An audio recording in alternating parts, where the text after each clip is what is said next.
Broadcasting live from Houston, from the space city to the world. You are watching NowMedia Television.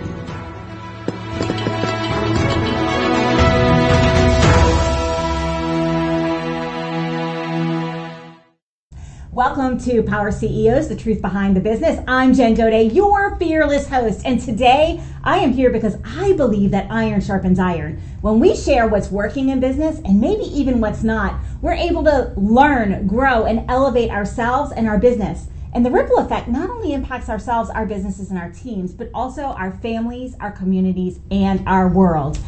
As you can see, I am here today with two amazing individuals here in studio. We are here to bring all kinds of fire to you today. We wanted to talk a lot about all the different roles that we wear as entrepreneurs. We wear the CEO hat, we wear the COO hat, and the CFO hat when we first start our business.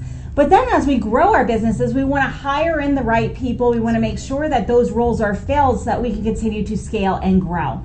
And I thought that would be really fitting to bring a couple of people who do this in a fractional way and within their own businesses so that we can kind of explain what are all of these roles anyway and what does that look like.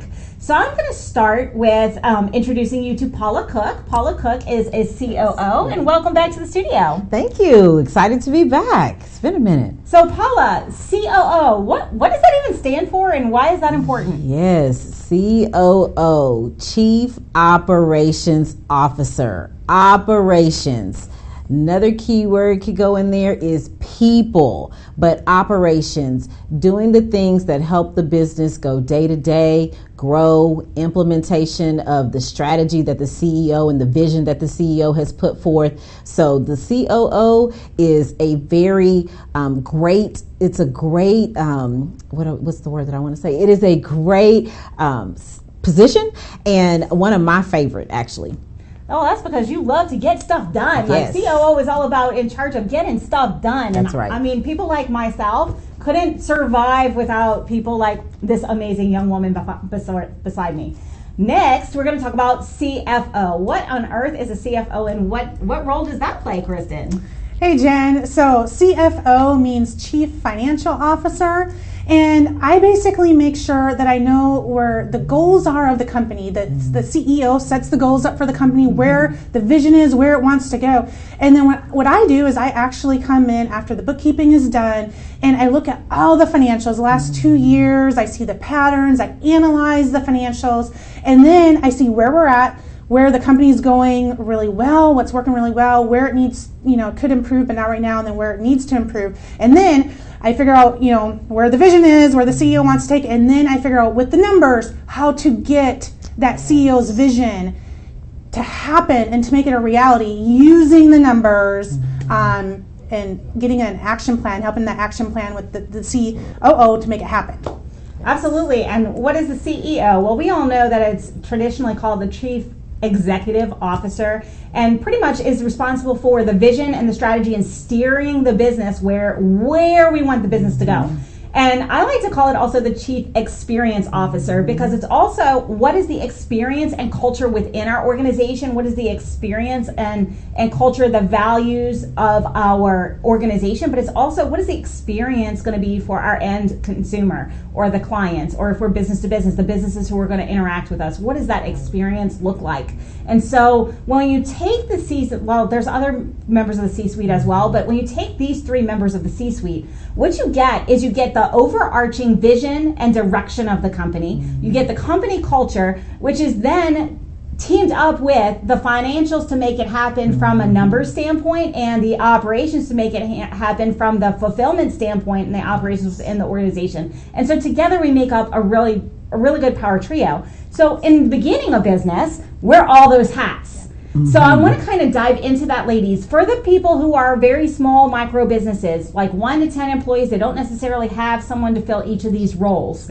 What does it look like when they put on their CFO hat, when they put on their COO or their CEO hat, And how do we know when is the time to do that when we are also operationally involved in our business?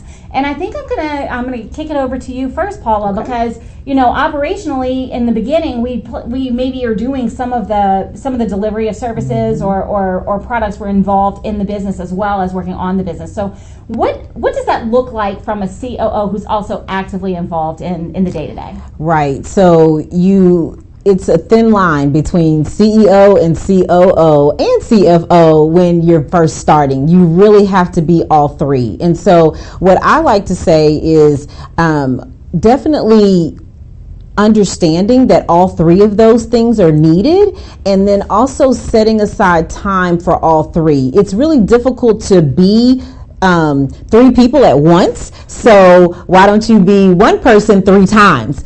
And so, like as Jen was saying, being the CEO first, starting with that vision and understanding what is it that you want your customer or person to experience with you? What do you want to deliver? Just understanding that. What type of culture do you want to have? Who are you? Who do you want to be? And then you say, okay, switch. Now put the COO hat on. Now, how am I going to do that? How am I going to get this product to people? How am I going to deliver this service? What systems do I need? What things do I need? How do I check just do it? As Nike says, just do it. Yes, but how are you going to just do it? And then I'll let Kristen talk about the part of after you've got the vision and the culture set and you're delivering services.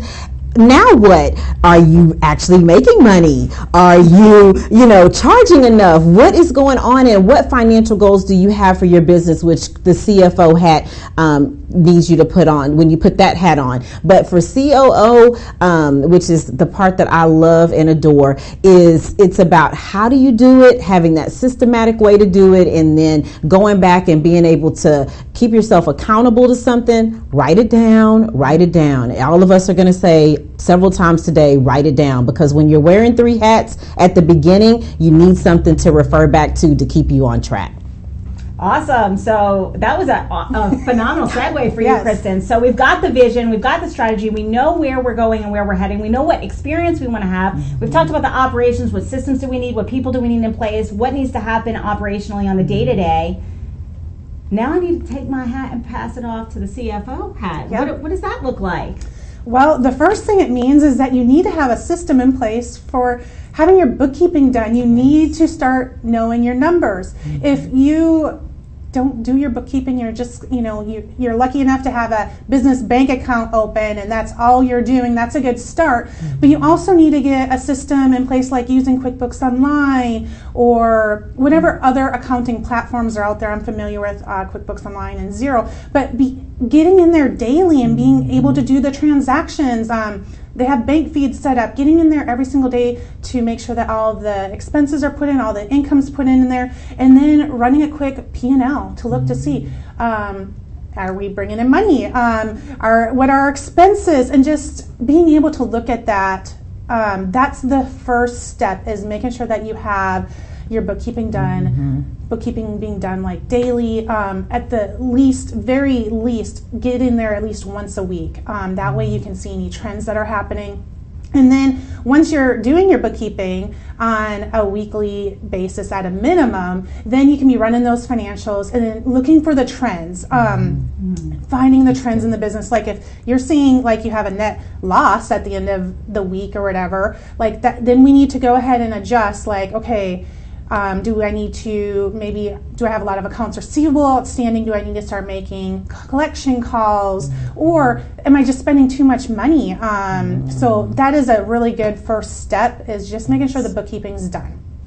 Absolutely. And so one of the things that we see with our clients all the time, because we're business coaches and we work with a lot of entrepreneurs. We work with startups, we work with people who are hitting that scale point and growing to the next level. But pretty much almost unanimously, our entrepreneurs are really good at their subject matter expertise. They're subject matter experts in their space. they get to a measure of success because they're just really good at what they do. So operationally they're sound, but they're the ones doing the operations still.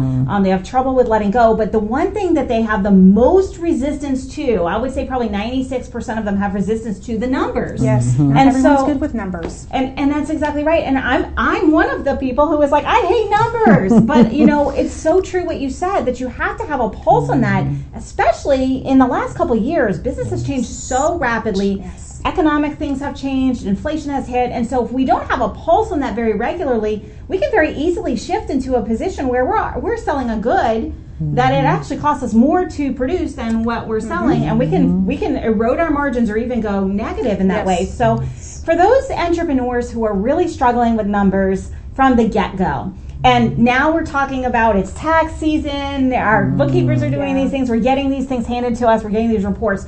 What, for those business owners who really are averse to numbers, do they need to focus on first? If we were going to just start with the basics, okay, these are the things that you look at today, let's get in the habit of doing this. What would you say would be the first set of numbers, and how does that correlate to their strategy for growth?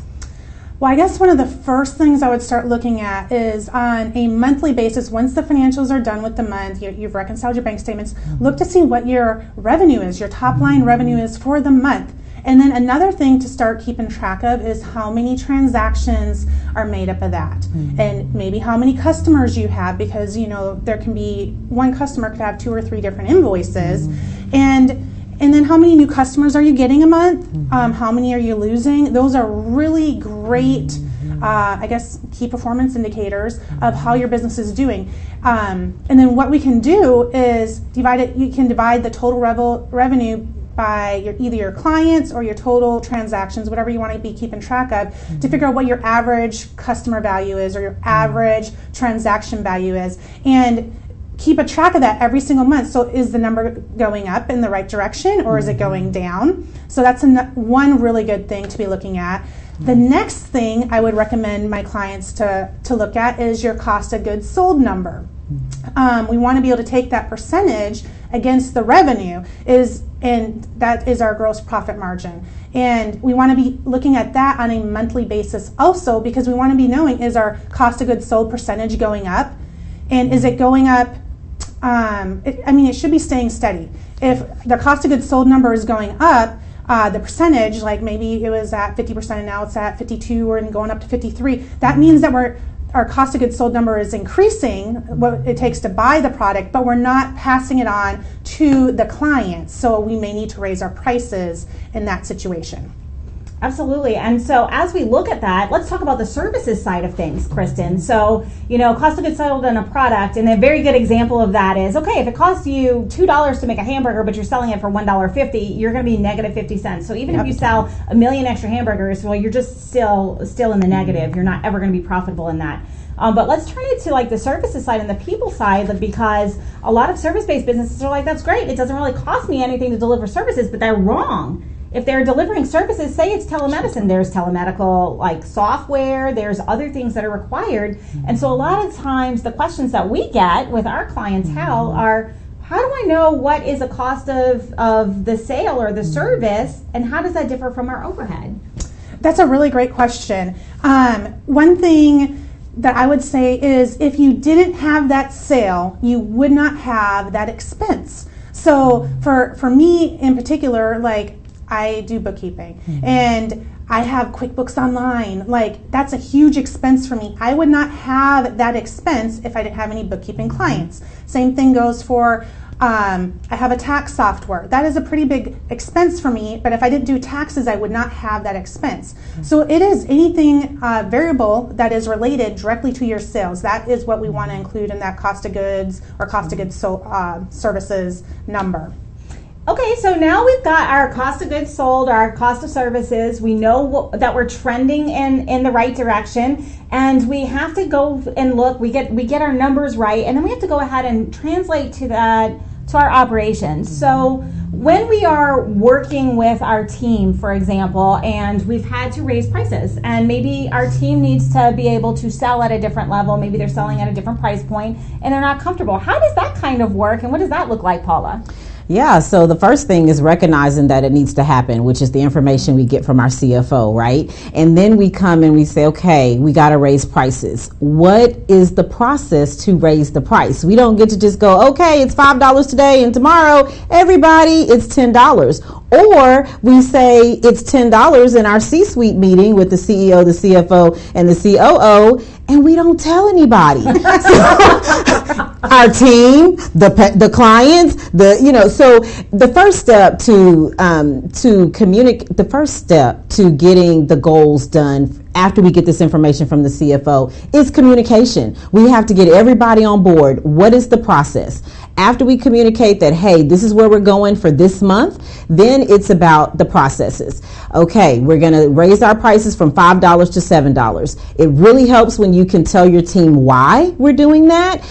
It does not help to keep your team in a transparent funk. The C-suite is a great place for things to happen, for strategy to go down, but we have to engage our team and communicate what's going on. Now, they don't have to know everything, but it's very important that they do know a lot of things so that they can be engaged and they can move forward for the business as a whole. And then you get the processes. Now, a lot of times when we're raising prices, as Jen was saying, it's uncomfortable. So we don't just expect and assume that everybody is going to know how to do that. So what do? We practice. This is a great team building time. This is a great opportunity to have that time to process what's happening and to see who needs some help to be able to deliver. So we don't just take it from the C-suite and, number one, keep it in the C-suite, but two, we communicate it and then we support our team through that change. Yeah, well, we don't want to just keep it a secret and just hope for the best. Hope people are just going to start paying extra for our products? Yeah, that'd be great. Magically happen. I love it. So what you're hearing is it's important for us, if we are all of these roles, we have to have a time and a place set aside. And what I like to tell people, and this is my CEO tip of the week, have CEO time in the very beginning of your week and at the very end of your week. Bookend your C-suite time in the beginning and the end of the week. Why? Because if we begin our week by looking at where am I headed, what is my vision, what is most important, what are my priorities in the business right now, and then I look at my numbers and make sure I'm trending in the right direction to be able to use that, move that mission forward, and then I'm operationally communicating that with my team. Okay, this is what our priorities are right now, this is where we're trending, this is what we're going to implement this week, and go, then we've already set positive momentum in force. And then at the end of the week, we bookend our C-suite time as well. Did we accomplish the goals that we set out for this week? Did I meet my priorities for this week? Was my team able to do what it needed to do? And then we also have our time for reflection. What didn't go well? What am I going to not do next week? What am I going to learn from? And this is a great thing to do as an executive, but it's also a great thing to do with a team. Yes. So when we talk about team and we talk about having that transparency, it's essential that we process that as the entrepreneur if we're wearing all the hats, or our board processes what's going on and then communicates that further along so we can continue to move in and progress in the direction that we're heading. And so bookending at the end of the week and asking what went well, what didn't go well, what am I bringing forward, what are my priorities for next week, and lining it up so that when Monday morning or Sunday night rolls around, you know exactly where I'm headed the next week because this is how we closed out the week. You already hit the ground running. And so you create kind of that positive momentum. Awesome. And it's really important to do so.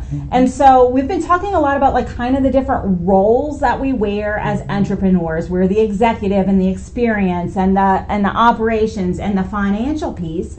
But as our businesses grow and we start to need to hire on, what does that look like in those roles? And I'm going to specifically ask from the CFO first, because one of the next roadblocks that we see with our growth companies is that, I have great revenue, I'm at capacity or I'm nearing capacity, but I'm afraid to grow because I don't have the revenue to support a full-time hire right now, and I don't have the clients or the orders, the product orders right now to hire that team. How do you overcome that by looking at the numbers and looking at the trends? How can you predict when is the next time to hire from the numbers standpoint?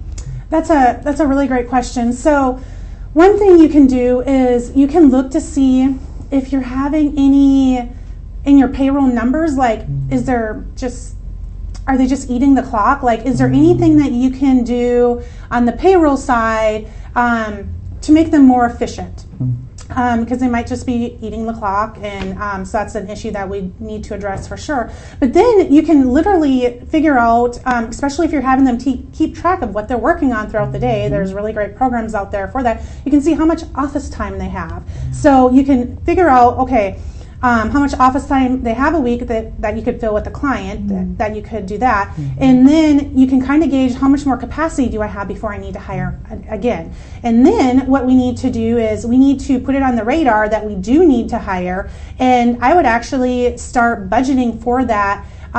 Like you already have that person, and maybe get a month or 2, 3 months worth of their payroll wages saved up and in stock for that you can afford to hire them on, because they're going to take a while to get trained in. And then, but it's like magic. As soon as you hire that person, it's going to open up. Like I swear, it happens every single time. You just kind of got to have faith that you're going to have this more capacity to bring on more people, and then the clients come. I swear, it happens every single time that I do this. They just come. Well, and it's kind of like a breath of fresh air, because as the entrepreneur, we end up taking on more, especially if we're a subject matter expert in our field, right? It's a lot easier if we're not the expert and we just own a business, and for us not to get involved in the day-to-day. But for those of us who are really passionate about what we do, and we're in coaching, all of us have some element of mentorship and coaching involved. We love what we do. We love to educate. And so it's easy for us to reinsert ourselves into the operations, when really what we need to be doing is hiring other people to do those things. And that capacity that we then open up, we can generate more revenue in the business, and we can actually focus on growing the business and doing what we need to do. And before we break, because I know we're going to have to very shortly, on the people side, once we know and we've planned for it and we have a plan in place, how do we know it's the right person for us?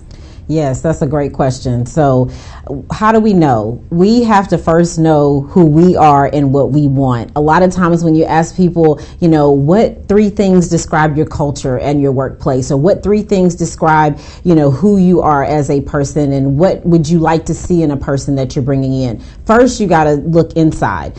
And then you want to be able to ask those culture type questions during the interview. Hey, what's the top 3 things that somebody would describe you as? Or hey, what are the most important things in your life? If you had to prioritize, give me your top 5 priorities. So learning about people from a culture perspective is very important, and it is a science to that. It's about asking the right questions at that time. And giving some examples. It may be giving them an idea or an example of something that's happened in your office, and say, how would you have handled that? Or how would you handle that in the interview? So we always say, you cannot teach culture, you cannot teach personality, you cannot teach values. We can teach skills though, and we can teach how to do things. So remember that when you're hiring, it's about you first understanding who you are and what you're actually looking for and who you jive with.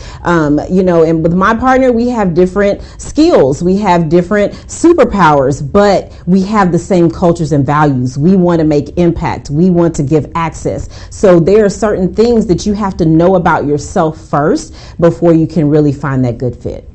Absolutely. So just to kind of sum it all up, have a plan, right? Part of this entire process is that we have to always have a plan. And part of our plan is, what is our growth strategy, and how are we going to grow this, and what does it look like, and who is the next, and how are we going to delegate? And we're going to move into that in just a few moments. We do have to take a brief break, but we'll see you after these messages.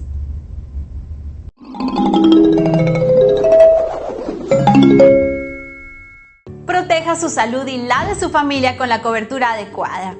Si ustedes, como el resto de nosotros, que sabemos que la causa número 1 de bancarrota en el país son costos médicos inesperados debido a una mala cobertura, entonces les recomiendo que escuche con atención.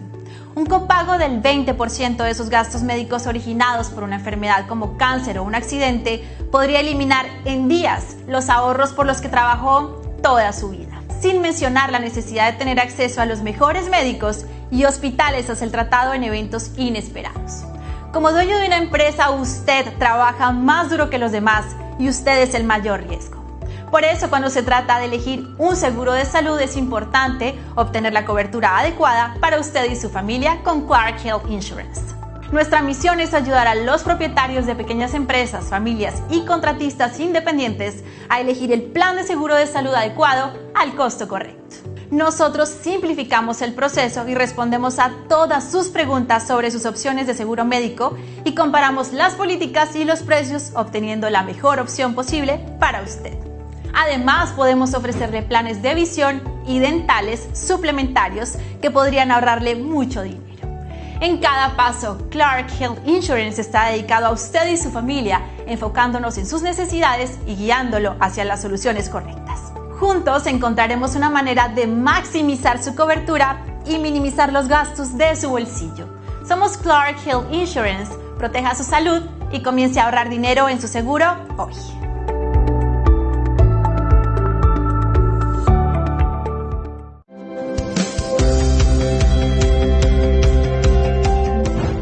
As a critical aspect of your operations, you need the right technology partner to provide you and your business the peace of mind of having reliable and efficient IT systems. In addition, with cyber threats, ransomware at an all-time high, adequate, continuous, and proactive data protection for your business is an absolute must. Hi, this is Roland Parker with Impress Computer Solutions. We are experts in tailored IT solutions and professional 24/7 IT support services. We proactively monitor, maintain, manage, and protect your IT and data assets. Additionally, we have the know-how and horsepower to do the correct procuring of any and all computer systems or software your company may need. Having the correct IT infrastructure and not being able to operate safely and correctly is very expensive and can eventually destroy growth. So take a decisive step and call me today for a complimentary consultation at 281-647-9977 for your unique IT needs.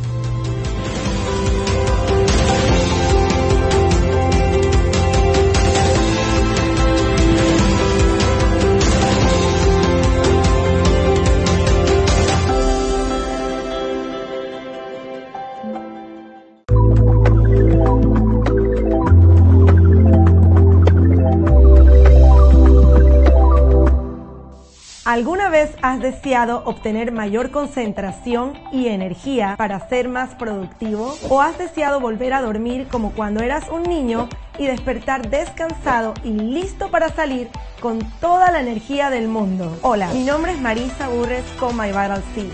Nuestra empresa ha estado produciendo durante más de 30 años esta molécula que llamamos ESS60. Ayuda con su visión, ayuda a las articulaciones y la flexibilidad. Ordene My Vital Seed con ESS60 en aceite de oliva, aceite MCT o aceite de aguacate en nuestro enlace www.vitaless60.com. Contáctanos al 832-463-1919 o al 888-441-1993 o por correo electrónico a marisa@myvitalseed.com.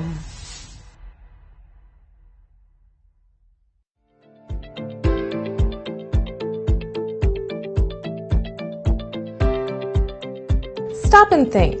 How often do you take the time to set goals? And when you set those goals, how often do you hit them? The problem is the word goal setting. We all have goals, but goals are just wishes. Goals are what we want. What we really need is called result setting. My name is Katrin Becker, and what I do is create tailor-made result plans that ensure people will hit their targets. If you are committed for real results, let's chat and see which program is right for you and your team. Goals are just what we want, but together, results are what we will achieve.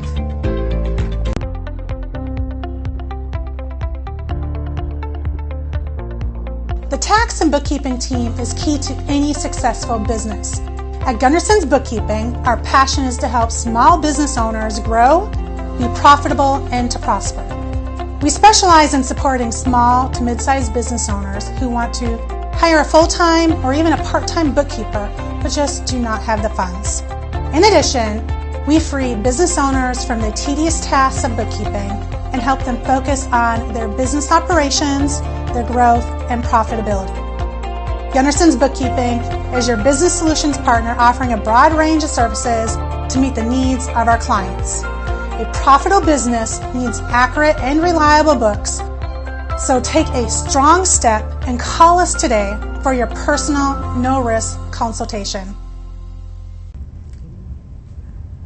Welcome back to Power CEOs, the truth behind the business. If you are just tuning in, you're going to want to go to NowMedia.tv, go to shows, and catch the first segment, because we've been talking about the different roles that we start in, the different hats that we wear as entrepreneurs. Sometimes when we're a micro business, we don't have a board of executives from the get-go. So we are the CEO and the COO and the CFO and the CMO and all the C-suite. And so we kind of started this episode talking about what are the different roles that we have to know about and do and perform as small business owners. And now what I want to do is I want to take it to the next level, because before the break, we were talking about, hey, one of the biggest challenges for most small businesses is fear of delegating, fear of hiring. Like, what happens if I hire and I don't continue on this growth trend?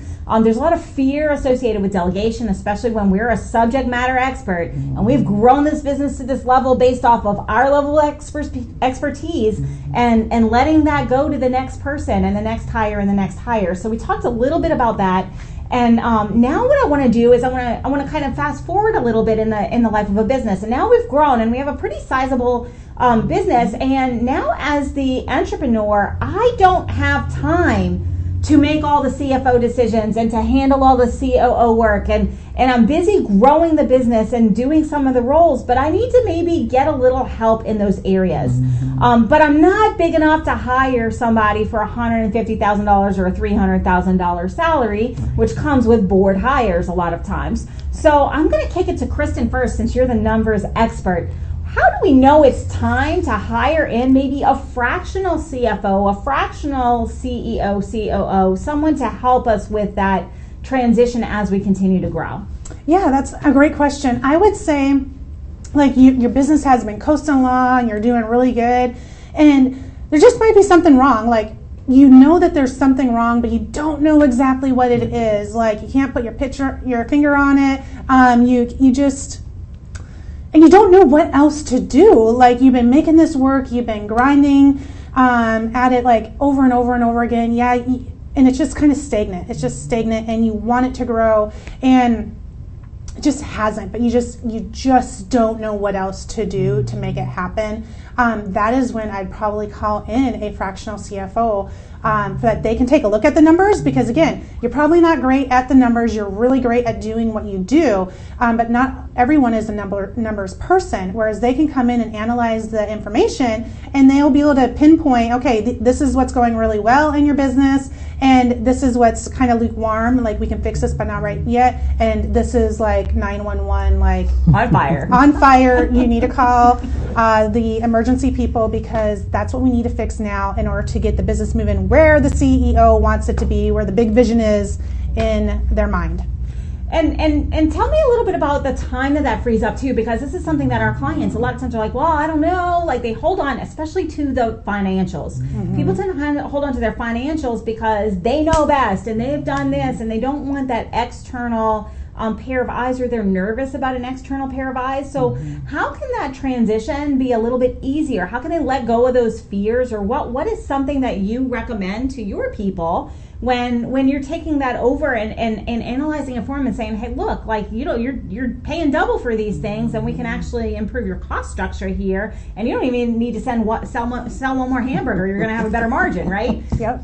So what is like the secret sauce or the magic to get them to open up to that level of letting go? Well, I guess probably the first thing is to be able to start interviewing people and start interviewing CFOs and fractional CFOs and see, do you fit with them? Do you have that good personality?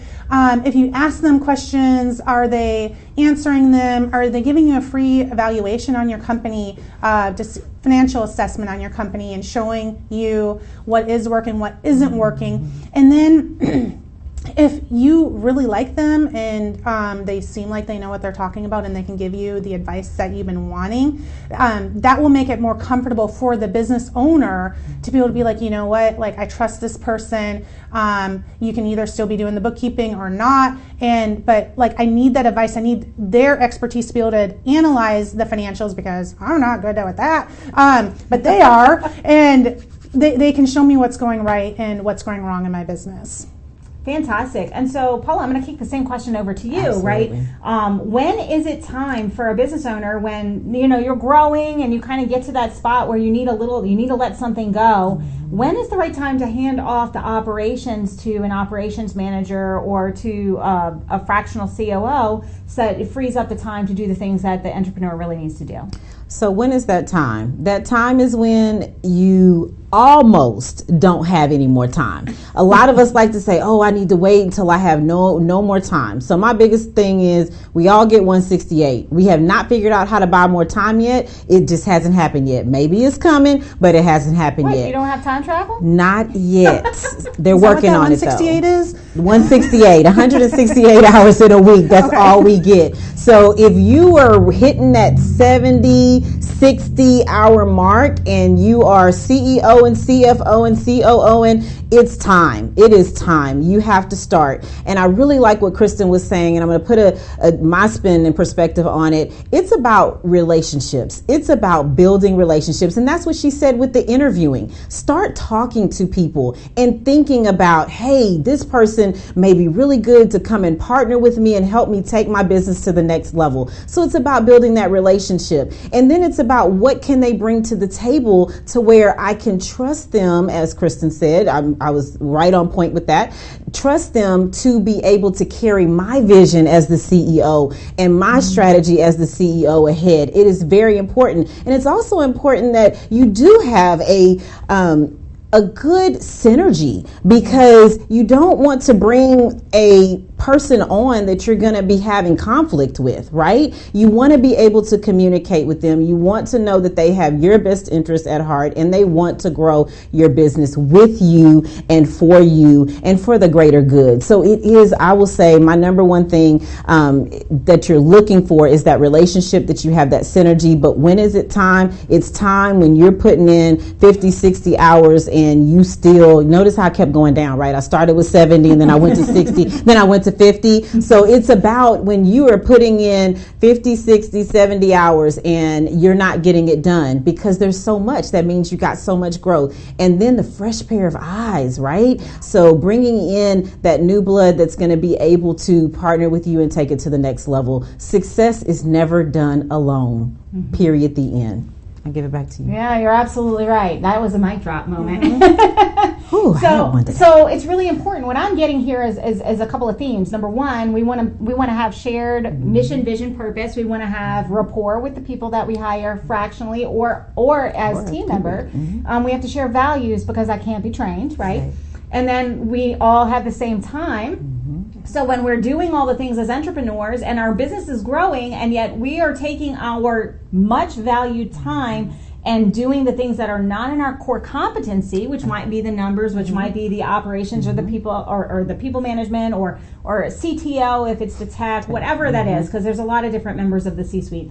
But we might want to think about a fractional when we get to that point where we really need to reclaim that time so we can continue to grow the business and move the ship forward, because it's our role as the entrepreneur to drive that ship. That's right. Yep. And so we want to make sure that we're moving that forward. And so I want to ask another question of you ladies, because I know you guys both are in consulting. You work with several businesses all the time. And very successful businesses. What do you think is the difference between the businesses who get stuck and are able to push forward and grow versus the ones that get stuck and end up declining as a result of it? We all see that. There's a lot of that happening right now in the small business world. It's been challenging for a couple of years, and people are just throwing it in the hat and saying, I'm done, I can't do this anymore, or they're not able to right that ship. What do you see as the difference in the successful entrepreneur versus the ones who are not so successful? And I think I'll let Kristen answer first. That's a great question.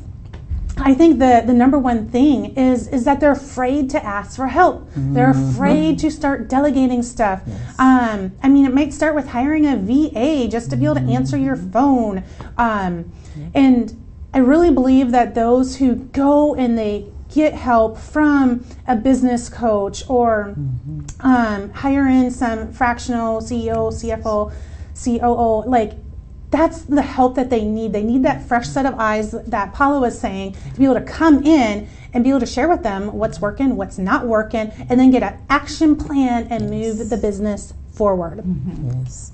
Earlier you were saying being stagnant. What I find is if you're not growing, you're dying. So when you're here, that's still dying because you're not growing. So it's very, very, what I see are people that want to stay status quo. They don't want to hear from anybody. As Kristen said, they don't want to ask for help. They don't want to delegate. Notice how they're just staying there, right? But the people who also make bad decisions or don't make a decision at all, stagnant, but they make a bad decision or they wait too long to make a decision. So what I'm seeing a lot with some of my clients is that if they would just make a decision and go forward, the business would open up and grow like leaps and bounds. They would scale majorly, but instead they're holding on to things or feeling like things are going to change when it's really not. So from the personnel issue, we always say hire slow, fire fast. We also say inspect what you expect. So when you bring people on, you need to go back and say, okay, are they really doing what I need them to do? Or have your COO or your CFO saying, are people actually clocking out and they're getting off your payroll? Are your payroll numbers right? Hey, is so-and-so following the process? So inspecting what you expect. And the last thing that I'm going to say is what doesn't get measured doesn't get managed. And that's the beauty of having a C-suite, whether it's fractional. I know you'll hear the words fractional. It doesn't mean that we cut ourselves in a third and you get a third of us. It means you get fractional time for fractional price, which is where you are in your business. Sometimes you need things. You can't do big business, so you can't hire that $150,000 executive. So you get to hire an executive with the same experience for less hours, which is what your business needs for the economic price that you can handle at your business level. But what I will tell you is what doesn't get measured doesn't get managed, which you need the CFO, you need the COO in there, doing the day-to-day. You need the CEO, another CEO. Man, wouldn't it be great to have another CEO, you and another one? Oh my God. So it would just be amazing. So yes, you have to measure. What doesn't get measured does not get managed. I really like that you've said all of these things, and I know that you said, fractional, I'm going to cut you a third. I'm thinking, well, which third am I getting? I know. My leg. Oh my God, yeah. That leg. Hopefully you get the top, the head. I know. I was thinking, yeah. But you made a very good point, and there comes a time in every business where we need to go to external help. And you mentioned one of you mentioned a coach. Well, I have 7 coaches myself, not because I can't handle business. It's because I don't see my business objectively. Exactly. Other people with other eyes see the business objectively. I have a chairman of my board who sees things differently than I do because I'm in it. It's almost like project eyes for engineers or accountants. You get project eyes and you may glaze over a detail, and that might be the most important detail to move your business forward. So I really love that fractional C-suite has become a thing and is really accessible, because what it does is it brings the board accessibility to small business, which we didn't used to have once upon a time. Exactly. It was kind of all or nothing. You had to get to this level in order to have the benefits, but now we can have members that are fractional that grow with us, that as our needs increase, we're able to increase their involvement with our organizations and who we have on our team. So I want to kind of now fast forward to, okay, great, you have a fractional board, you have fractional CMO, CFO, CO, whatever. You have a couple of people coming in that are helping handle some of the operations, the marketing, whatnot. and now it's time to hire in-house. How do we know that it's time to shift from that fractional to hiring in-house? Well, I would certainly hope that if you have one of the fractional CFOs, CEOs, CMOs, whatever they are, that they will tell you, like, hey, you are growing so much that I can't, like, you're taking up too much of my time. Like, it is time for you, like, you have grown, and I want to be honest with you, it's time to, let's start hiring in an actual CFO or an actual COO to help with these things, because you're there. So I would hope that you're working with someone who would honestly tell you it is time for you to upgrade. Awesome. And we already talked about hiring, right? Yes. We want to make sure that they're a right culture fit and that they're gonna insert well. And it also comes with a plan, right? Yes. If we have a vision and we're growing to a certain level and now we're maxing out our fractional, then we have a plan in place, just like when we were hiring our fractional, or just when we were hiring our regular staff. Absolutely. How am I going to set aside that operational capital to make sure that I can have that salary covered so that I can continue to invest in my business so my business can grow? So ladies, both of you guys, you're consultants, you do the coaching side, but you also do the fractional work side. Talk to me a little bit about what does that look like moving forward? Like how can people get in touch with you, Kristen? And Paula, how can they get in touch with you and actually make this a reality for themselves? All right. So for me, you can text the word scale to the number that shows up with Paula's number. You can text that word scale, and you can fill out a questionnaire. And that questionnaire will ask you a whole bunch of questions, and it's really to get you to start thinking about what you want to happen in your business. And then after that questionnaire is filled out, then you can, we will call you and we'll schedule a meeting. It's a right fit meeting to make sure that we will be a right fit to be working with each other. There it is, text scale to 855-798-3350. And then if it seems like it's a good fit, I know that I personally will be able to, if I have your financials, if I can get your financials from you, I will literally give you a free financial assessment on your business. And I'm going to look at the last 2 years, and I'm going to show you in probably a way you've never looked at your financials before, like pictures and everything that speaks to non-numbers people, like other people, not like myself, but show you how your business is going, what's going right, what's going well, what I think needs work on, and where we can move forward from there. So fantastic. Hit that text scale, and Kristen is doing a financial assessment of your business, and she'll give you these amazing traffic lights that say, hey, these are in the green, you don't have to worry about these now. Here are your yellow lights, these are something to think about later, but here's what's on fire. Let's focus on that now. And I think that's very important, Kristen, because so many times as entrepreneurs we miss those red flags. Or maybe we know they're a red flag, and we know we need to do something about it, but we just can't get out of the day-to-day to make it happen. And I think that's an exceptional use of time with a professional such as yourself. And Paula, how about you? Like, what does that look like, and how do people know when it's time that they need a little bit of help on that operation side? Absolutely. So the operations are so majorly important to the whole business. You could have the information from Kristen, you could have your vision, but if nobody is doing anything, it's just that. It's just sitting there. So when do you need a fractional COO? When you're like, I could really use another me. Okay, not that person is going to be you, but what you need someone to come in and say, okay, here's the idea and I need somebody to execute it. Here's the idea and I need somebody to execute it and make sure it's being done right. Here's the idea, execute it, being done right, and get me some other people to do it right like you did it. Like, let's train up a team.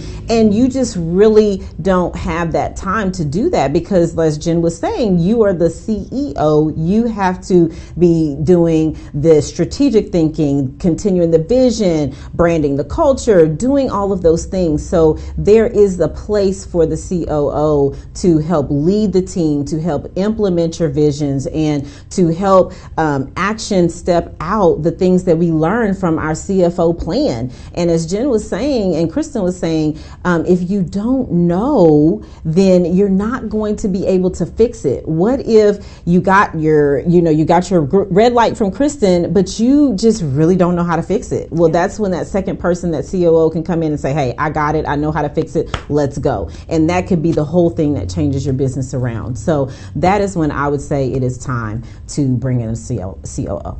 Absolutely. And I think I heard a lot of things coming up the entire day. And I think if I was to pull it all in and sum it all up, it's we cannot do this alone. Entrepreneurship feels like a lonely journey. And one of the biggest barriers and one of the biggest reasons people fail is because they don't ask for support. That's right. So if you're sitting at home and you're like, oh, yeah, that might be me, but I don't ask for support, guess what? That's why a lot of businesses fail. In my experience, a lot of businesses also fail because they lack the business acumen. They're awesome at what they do. Exactly. And they're able to get to a certain point, but they can't grow it, and then they end up burning out. And when we burn out and we're wearing all the hats and doing all the things, and there's no one else to follow that, we don't have the systems in place, we don't have the people in place. If we burn out, if we have a health issue, if something happens in our life, then that's our business and it is impacted. So it's so important that regardless of where we are in business, whether we are just starting up, whether we have a small micro business or we're growing, that we have an exit and succession plan, that we have a plan in place, and that we actually build our business to a saleable asset, to an actual business level. So if something were to happen to us as an entrepreneur, our teams are still taken care of, our clients are still taken care of, the product still goes out, whatever it is that needs to happen, because the reality is, newsflash, entrepreneurs, we cannot do it alone. And that's why we have teams, we have fractional CFO and COOs. In our corner, we have coaches. We hire our teams so that we can actually build a viable business that survives, and we're able to guide the ship instead of having to push the ship forward. And so I think that was my biggest takeaway. Did you have another takeaway that you wanted to share? No, Jen. She got I couldn't tell. I was like, I think you got something that you wanted to say. But I can't think of it at the moment. Maybe come back to me. all right, awesome. Anything else that you want to add, Paula? I just want to reiterate, you can't do it alone. You cannot do it alone. Even when you're starting, when you're growing, when you're scaling, when you're still scaling, because remember, if we're not scaling and growing, we're dying. You cannot do it alone. So that is my biggest takeaway. And we here are ladies that are ready and to come by your side and help you to not be alone in this journey. We love people, we love helping people, and we would love to be there for you. And we're going to text Scale to that amazing phone number that is provided on Paula's information because they are offering fractional work. If you are in the space and you're like, okay, I think I need some help with this. These ladies both coach and consult in these spaces, and I think it would be well worth your while to reach out to them. Kristen, how would you like people to reach out to you? You can reach out to me by my phone number, 936-372-2661, or you can find me on social media. I'm on Instagram, LinkedIn, and Facebook, and it's at Gunderson's Bookkeeping. Fantastic. And Paula, how would you like people to reach out to you? I would love for you to email me at paula@JenGaudetCoaching.com, and that's JenGaudet coaching.com. And if you're ready to start, you can text Scale to 855-798-3350, and these lovely ladies will be more than happy to look into that for you. And Kristen is offering to do a financial assessment and give you your traffic lights in your business.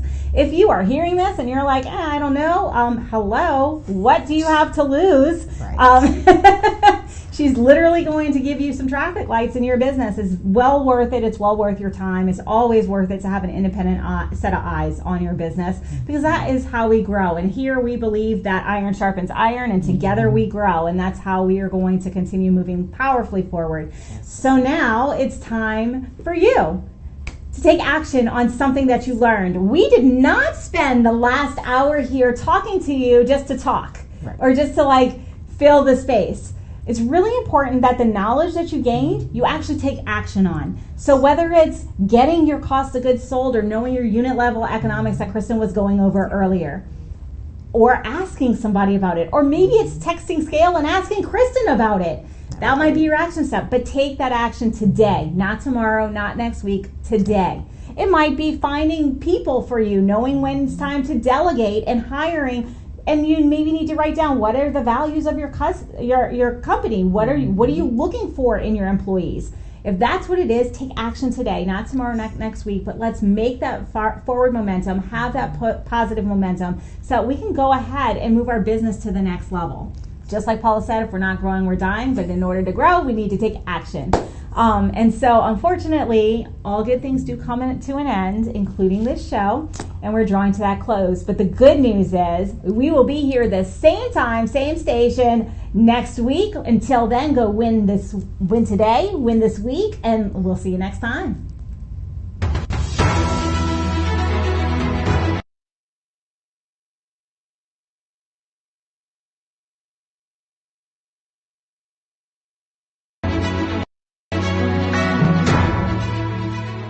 This has been a NowMedia Television feature presentation. All rights reserved.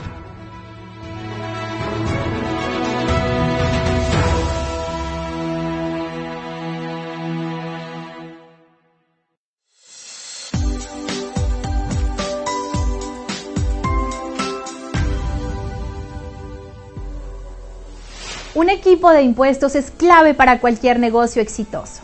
En LMS Group, nuestro objetivo es garantizar que nuestros clientes cumplan totalmente con el IRS, así como desarrollar estrategias tributarias que produzcan rentabilidad, sostenibilidad y crecimiento. Cualquier responsabilidad o problema con el IRS que no se atiende de inmediato se convierte en problema grave, como cuentas bancarias congeladas, gravámenes fiscales y el embargo de sus ingresos. De hecho, cuanto más deje desatendido ese problema con IRS, peor se volverá. En LMS Group tenemos la experiencia para abordar y resolver ese problema tributario de manera rápida y efectiva. Llame a nuestros expertos y permita que en LMS Group seamos parte de su éxito. Are you considering selling more than likely what is the most expensive investment, your home, now or in the near future? Before you throw away precious equity down the drain and live to regret it, I'd like to share with you 5 reasons why you need to stage your space, whether living in it or selling it vacant. Hello, I'm Kat Trelinos, President, Master Staging Professional, and CEO of Tada by Kat Next Level Staging and Design. Number 1, you need to stage because you'll make more money. According to the National Association of Realtors, more than 5 to 20% more staged. Number 2, so buyers can visualize the staged property as their next home. Stage because number 3, not staging will only help sell your competition stage homes. Successful realtors know that the key to competing is professional staging because it creates great online presentations, drives buyer traffic to the home, and brings the highest offers. Number 4, stage because it makes the home seem larger when strategic placement and flow are created with proper staging. And number 5, stage because then you can relax, knowing you've done everything possible to get a quick sale, not leave any money on the table. Let our award-winning team bring the magic of next-level staging to your property today. Be prepared to be Tarad. You'll be glad you did.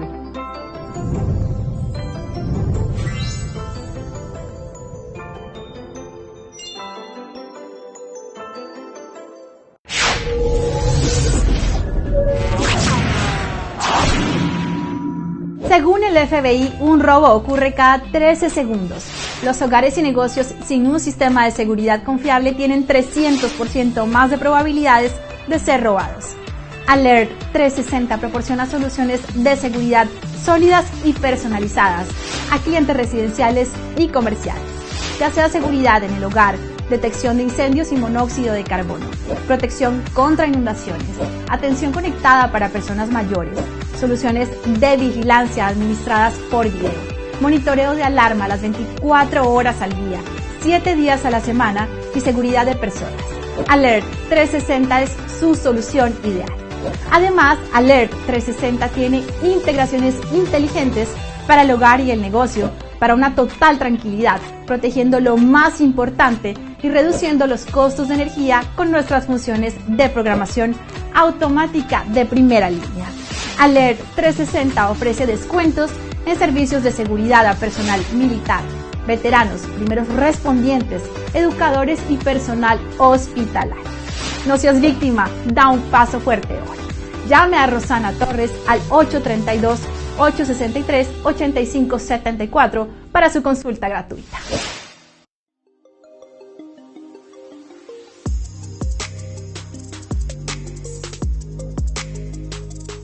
Hi there, this is Matthew Paul, CEO of Mayana Financial, where we'll help you live in the black and set up your financial future.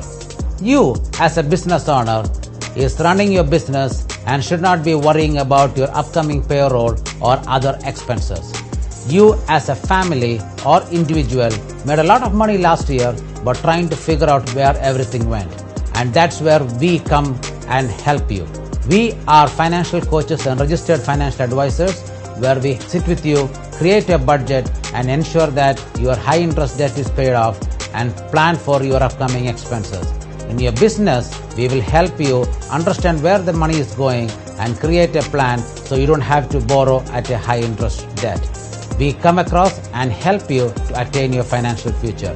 So if you need to learn more about us, you can reach us at 281-435-1888. Again, I am Matthew Paul, CEO of Mayana Financial, where we help you live in the black and set up your financial future.